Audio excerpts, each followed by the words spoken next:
My name is Sam. Thanks for checking out this video. If you get to the end and liked it, then subscribe, bell notification, and give the video a thumbs up. I'm also, I think in the next couple days, or a couple weeks, going to do another like Q&A, books and non-book related. So if you have any questions, you can put them in the comment section down below or DM me on Instagram. Hello. Yes, I know. Like clockwork with you. Yeah, so there's been a bunch in the last like month especially of cover reveals, and I think I've done a video relatively recently on cover reveals. I think it was before I did my one on US versus UK cover reveals, but anyways, there's just a bunch of them, so I wanted to do another one. Next summer is jam-packed, especially I think with all the COVID delays and everything like that. Also, I want to put this at the beginning in case people click off early. If you... Not even like if you're interested.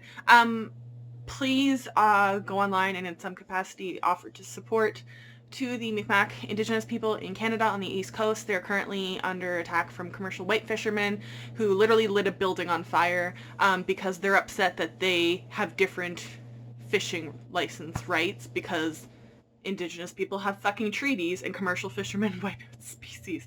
Yeah, so, and our RCMP and our government does literally nothing because they're hella racist. It's just a bunch of white men, and the RCMP are just like, no, we see both sides. We don't see it as something we can get involved in. Someone burnt down a fucking building and people are getting assaulted.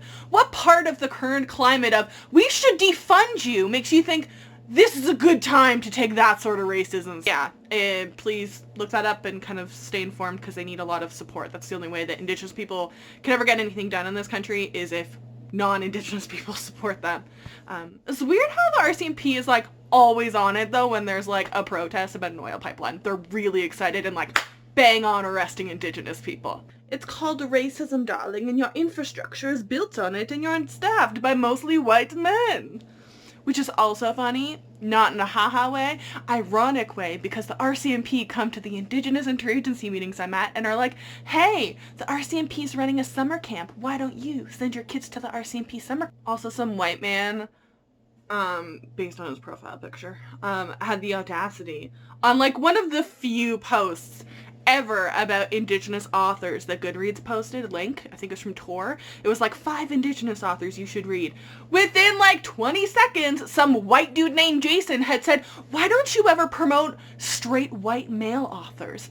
You mean like Stephen King and Jay Kristoff and Stephen Erickson and Neil Gaiman, Terry Pratchett, Sebastian de Castell. He's not quite as big, but he's definitely there. James Patterson. Yeah, Rick Riordan. Yeah, you never hear about any of those guys. Yeah, they're not littered all over the bookstore, book displays, or libraries, or New York Times bestsellers list, or indie bestsellers list. No, they're super difficult to find. They never get enough attention.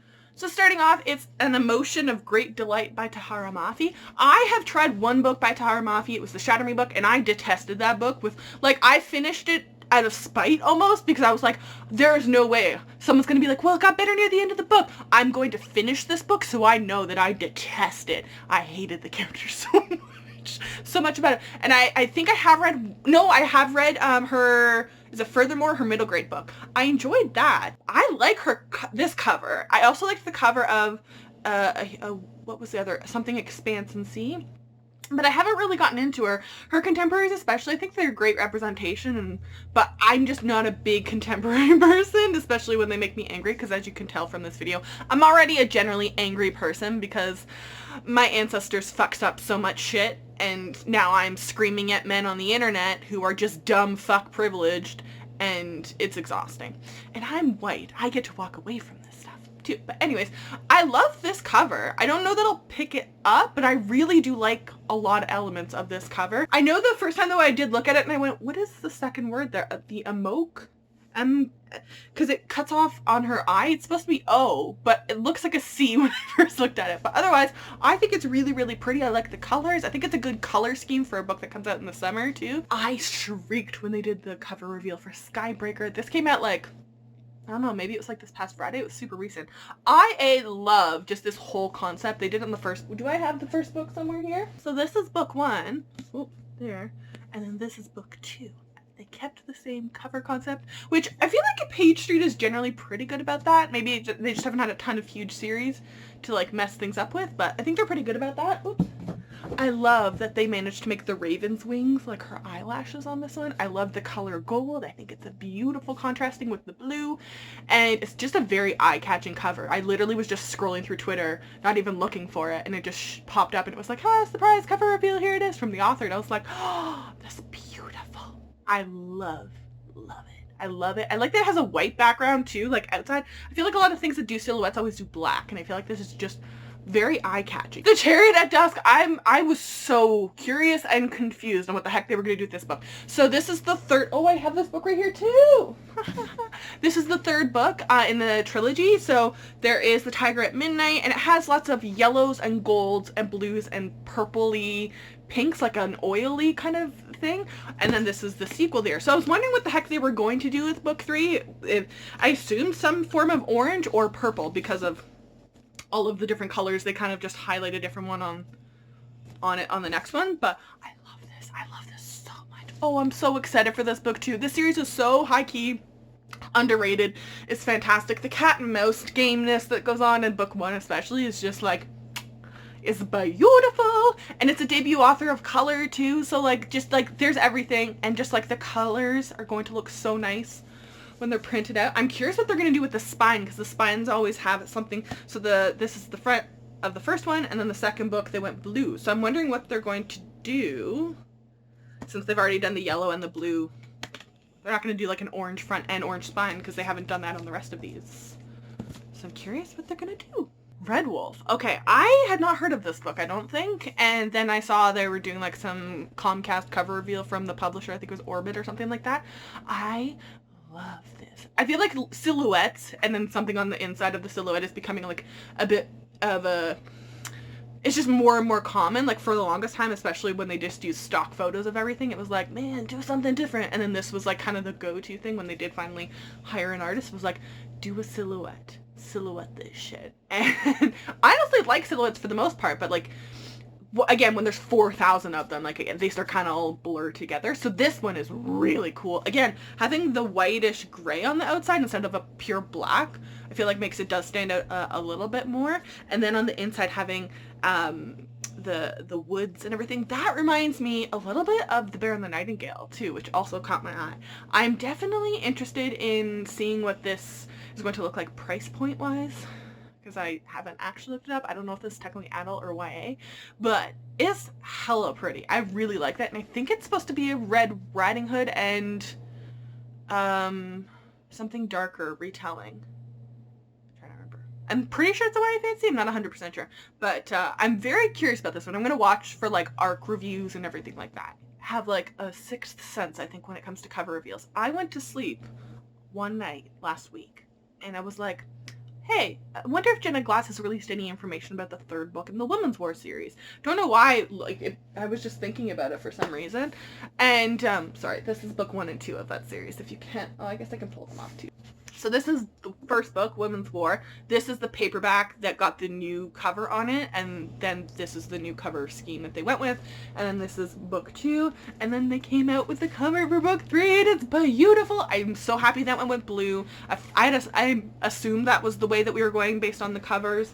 And then they, and trying to like incorporate the red with like a little bit of like purplishness everywhere. I feel like they did a really good job of when they did when they did change the design. I do think it was an upgrade from the first one. I don't think the first one was ugly, but it was just okay. I think this is just way better of a cover design, and I feel like they actually thought this this cover series whole through for the 3 books. I have heard, like, I didn't hear about like this as a book sale. I didn't hear about this in any capacity, and then I think it was Penguin Teen did like a drop of like, these are our summer book, like our summer 2021 books, and like included all the new cover reveals, and this was on there, and I posted it in the group thinking nothing, because I just like copied and pasted it, and then like I kept getting notifications that people were talking under it.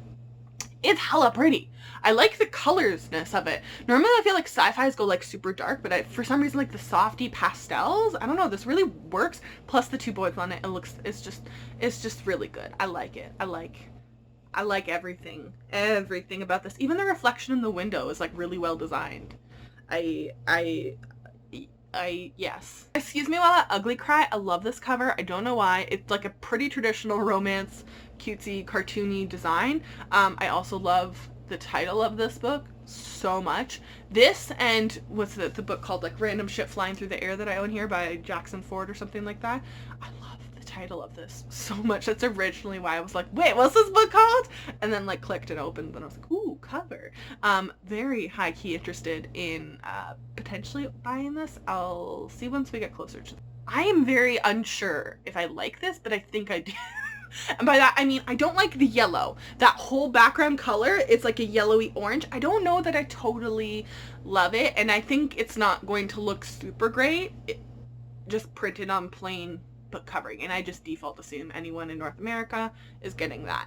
I don't like that background color. But maybe it's too plain. Maybe I want the silhouette of around their heads, that red design thing there, maybe to be expanded upon. It just looks like a bunch of empty space behind them and just like a really unappealing color to me. I love that their braid comes together to snake, like the hair. I love that. That's really cool and that's really neat. I like the red. I like the greens. Maybe that's it. Maybe you should have more green to like counteract. There's too much of that one color and then there's like the green like leaves and everything. Maybe they could have incorporated leaves on the corners or something like that. It just seems like it's almost done but not exactly done. Okay, Darlene by Kate Ankrum. I am going to read this book for the fact that there's a bisexual Tinkerbell. There's a bisexual Tinkerbell, and she said online a few times that she was talking with Indigenous people to make sure the representation in this was good. We're not going to do the, racism of the original Peter Pan in here, and we're not going to let Peter Pan gaslight everyone and just be a dick. Which I'm so curious about this, but this cover is a huge letdown. This, I don't know what this is. Nothing when I read the summary when it was originally, came out that she was nothing of this translated to that cover. Nothing whatsoever. This looks like they had a template of this existing somewhere and we're like, yo, we have this created, we'll use it in the future. And then they had Kay Ankrum's book for some reason. We're like, why would we do something about the Chicago gangness, right?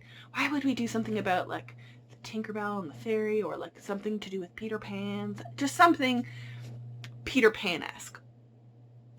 Why don't we take this stock template that we had someone make for us and just use that?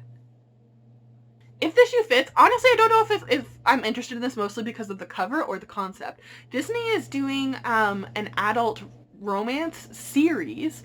It sounds more like though they're just it's not going to be called I don't know how to explain it. They did a good explanation when they announced the book. You can just Google it. I'm curious about this concept of Disney releasing adult romances. I'm curious to see what that's going to look like and what sort of spectrum they are going to go with the romances. But we are getting a plus-size Cinderella, which that is not something I thought I'd ever see.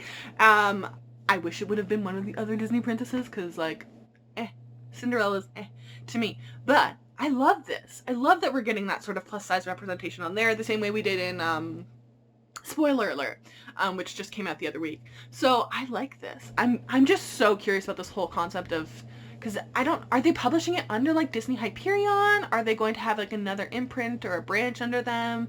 Are they going to expand past this series? Are they going to keep it exclusively when they're including a Disney character? Or are they going to just open it up to other I'm just so curious to see what this is going to look like. Are they going to release straight to paperback, or is it going to be, because that's what basically all romances do in Canada that are adult. So I'm just curious. For the Wolf by Hannah Whitten. It's really cool. But it does look an awful lot like Red Wolf. An awful lot like Red Wolf. I think they're under different publishers, and I don't think it's the same design artist, but they look kind of too similar to me that I'm at first I literally double took, I was on my Twitter timeline and I double took and I was like, wait, is that the same cover? Oh no, that's a different book. So I think they're both gonna suffer if they don't do something, if one of them doesn't do something special with the cover, if one puts glitter, metallics or something. I think they look kind of too similar. as just like a regular consumer, if I saw that, if I bought one of them and then went home and then was at a store, you know, a week, a month later, whatever, and was looking through the store, I'd be like, oh, I probably already own that book. I know I bought a book with that cover, and like walk away and it's the other book. I could see that easily happening. So Fireborn did a cover change. I love the cover of the first one. I wish they had put more effort into when they printed the cover, like something on the under dust jacket, like a foiled dragon, or, you know, gold dazzling, the way that they have on the front cover. But no. And they did absolutely no marketing for it. I saw zero marketing for that book whatsoever. I didn't see it. Nothing. Nowhere. Despite the fact that you've had dragons and Hermione Granger in the damn pitch of it. Like, what are you doing? And they decided to release new paperback cover for the first book, and then this rest of the series is apparently going to continue with the bluer version. I don't hate these. They're not bad. They do not in any way match the content inside of the book, nor the tone of the book, so I don't know what the hell they're doing with that. If you have such an issue with poor sales on a book, like you really need good sales on a book to justify it, do proper marketing. And if you were going to then do a dust jacket change on hardcovers before a series is done, you need to offer that old design or a paperback or a dust jacket replacement. I've had enough. Books are $25 in Canada for YA books. Why am I buying your book before the series comes out then? And I know that impacts whether a series will be continued to be published. But you're not making it easy to justify it. I really had enough of this shit. I'm exhausted with publishers. XOXO by Axio. I'm curious about this one. Like, I don't know that it's something I would normally grab, but I'm very interested in reading this, at least through the library. I love the colors. I love the background setting. I like the characters, and like, they're not super close up, but you can see some definition with how the illustrator drew them. I like the typeset of the title. I like the location of where the title is too. The setting, just everything. I love this. They did a really, really good job. I am not a contemporary reader. This is not something that I think would normally catch my eye if you told me the summary of it. But this, I saw the cover and went, oh, maybe I'll finally pick something up. A Psalm of Storm and Silence. Yes, so much about this. The male guy on that cover looks like several actors that I've seen on like cop dramas or something like that, and I spent like over a day trying to find one of it's several actors that I'm coming to my brain, and I did end up finding one of them in like a Pizza Hut ad because he's a sponsor or endorser of Pizza Hut now. But oh my god, I love this so much, yes. I don't like characters with covers I don't like covers with characters like photograph really on them, but this, I love this. I love the background design effort. And just, yes, so much yes, and I loved the first book anyway, so I'm pre-ordering that for sure. Flashfire, yes! Yes, so much, yes. Me Cute Diary, I'm interested in getting this, especially through the library. I love just everything about I'm a sucker, I don't know why, for books that have like almost like a comic strip process with characters, like having them doing one thing here and then and it shows like a progress of time. To Rachel Lynn Solomon's book did something like that pretty recently too. I love that concept. I love it. Jay's Gay Agenda. I'm here for that title so much. But the everything about this cover is beautiful. The covers, the characters, I like the setting too. Is it Seattle? I'm assuming it's Seattle from the background, but I love that so much. It gives me Love, Simon vibes. Broken Mud by Lori Lee. Yes, I love the cover of the first one. I wish they had done something more special. At least the covers or the copies I saw in person here. They didn't do anything super fun with it. I wish they would have, but I love this cover. I like the darkness that they're keeping with it, and they leaned into those characters. I like that. No.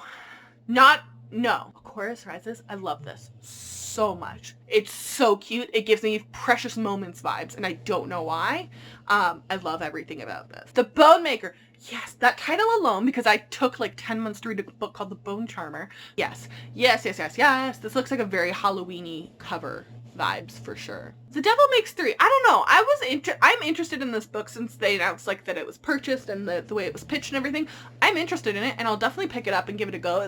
When I look at it, it gives me like House of Fury vibes a little bit. I don't totally know why, but honestly, this cover is just okay. The new covers of the Graceling series are amazing. I was so convinced, because history, that North American publishers were gonna fuck it up big time because the UK got such pretty recovers. Know what?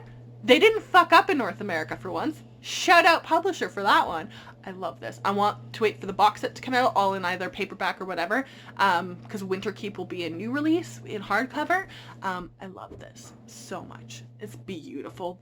Everything about it. It's busy and chaotic, but like it has a clear vision, and like there's so much going on, but I'm like, oh, the person in the middle. And they made use of the whole space of a cover. Gear breakers. Yes, it looks like a illustrated movie poster for some sort of like space sci-fi with Chris Pratt in it or something like that. We love Andy Dwyer, but not Chris Pratt. He's garbage. The Endless Skies portion and price. This girl got like 2 covers, and this looks far too similar to other books that I'm like, y'all didn't put any effort into this one, eh? That's something that would not catch my eye. It's just another like faceless, completely or half faceless girl like looking away from the camera in a cloak or in a dress. No, I have no interest in that cover. The Forever Sea, I love it. It looks whimsical, gives me House on the Cerulean Sea vibes. I'm probably gonna get it through the library. The Ones We're Meant to Find by Joanne Heat. Absolutely pre-ordering the shit out of that. That author got screwed so hardcore by her publisher, which, as if being an author, a female author of color debut work isn't hard enough. But I also just absolutely fucking love Descendant of the Crane. That book is amazing. I wanted a sequel so bad. It was open for it, and then just the chaos shit that she went through with her publisher. I feel so terrible. So I'm pre-ordering this, but also that cover. I am obsessed with like how they artists in the past like couple years have been making like faces work with the sea. Sorry if you can hear Watson snoring, but like there's been several books that like I've looked at it for a few minutes and been like, oh my god, that's a face in the mountain. Oh my god. And this one looks like they've done like faces in the waves, kind of. It looks so cool. I fucking love it. I'm pre-ordering it. Daughters of Sparta. I think I'm getting it. James Patterson's Presents, part of his imprint, has decided to shut down and lay off a bunch of their staff because like what else do rich white men do during a pandemic other than lay off predominantly female staff? Because in publishing, the lower scale of jobs are always women, it seems, and then all of the big 5 are run by like male CEOs. I don't know what's happening with this book now. I'm curious about it. I think it's very quintessentially lazy James Patterson Presents imprint cover. He's a big fan, it seems, of the faceless girl, again, in either a cloak, a dress, a cape, you know, take your pick. But the concept, the whole concept is very interesting to me. I think some of them are getting absorbed into the Little Brown for Young Readers imprint publishing house, but I don't know if that means they're going to change the cover. I have zero. And they didn't even make a formal announcement. We found out because some of their staff were like, so I guess no one is going to tell everyone, but a bunch of people got fired, and then for some reason there's a James Patterson imprint now to just publish his exclusive book. You're James Patterson. You don't need your own imprint. You just go to any fucking publisher and say, hey, slap my name on this book by this unknown author, because let's be real, we know that you use ghostwriters. There's no actual way that you could physically write that many books. Why? What is the purpose of this? I thought the imprint was originally to mentor people, mentor upcoming authors. That was my entire understanding of his imprint, but apparently not. So I don't know what the fuck's happening. A Court of Silver Flame. There's no way I'm spending money on that. Have you looked at that cover? Look at that. Like, how bad? What was the They originally were like, we're rebranding it. It's gonna be adult book centric. We've finally given in that putting this under the children's and YA section probably isn't the greatest thing. So we're going with adult. So we're gonna rebrand the book covers. I don't know who was like not understanding this, but everyone I know who read this was an adult. We bought the first few books. The cover was what we saw. This is ugly as fuck. I don't suddenly become an adult and lose sense of like general sense and take. Who thought this cover was designed? The cover doesn't even make sense. I also saw a fan edit that put oh, what's his name? Not recent. Who the asshole from the first book like designed airbrushed his face in there, which that's supposed to be. I'm so confused. Wasn't the whole first book the people with the mask on it? Isn't this book supposed to be about Nestor? I don't understand. Like none of this makes any sense whatsoever. As well as like it's a spin-off of some side stories, and like I don't know how that's gonna go. So I am not spending money on that. I'm not putting that on my bookshelf. Are you kidding me? What was the point of breaking the title format, which is A Court of Thorns and Roses, A Court of Mist and Fury, A Court of Wing and Ruin?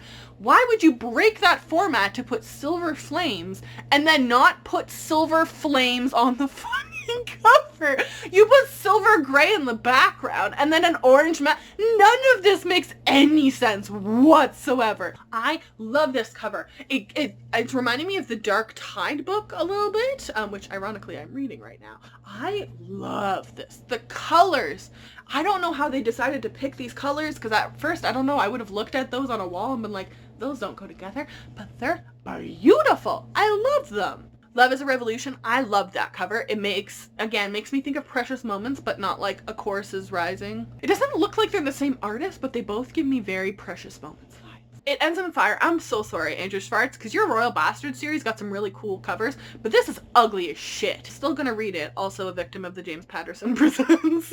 Angel of Greenwood. The concept of this book is amazing, but this cover, beautiful. And lastly, A Sitting at St. James. I'm very curious about this. They made a silhouette with like the corn husks, which at first I was like, what is that? And then I like clicked open the thing and I was like, oh, that looks like, is it a plantation? Like in the side of the silhouette behind the corn husks? And then I looked up the summary. I was like, ooh, I'm very interested in that. So these are by no means the only book covers that got revealed in the last few months, but they're the ones that I could cram into this video, which is going to be fun editing. I'm sorry, but I probably will not link all these books in the description box down below. You can see the cover. Just go to Goodreads yourself. A good chunk of them are probably on my want to read shelf anyways at this point. But yeah, I will link all of my social media in the description box down below. If you follow me, I'll probably follow you back unless you have a super sketchy account. Black Lives Matter. Wear a mask. Help your local indigenous people, because especially if you live in North America, we fucked them over really in every country. Oh, and Australia and New Zealand. Oh yeah, just everywhere. Help them out. And be ready for winter. It's already snowing where I live, so I've already broken up my winter boots and mittens, and that's where we are. So I'm gonna start hibernating. And yeah, if you have any questions for like a Q&A video in the next couple weeks, feel free to put them in the description box. Not in the description box, you can do that. In the comment section down below. And that's it, I think. Bye.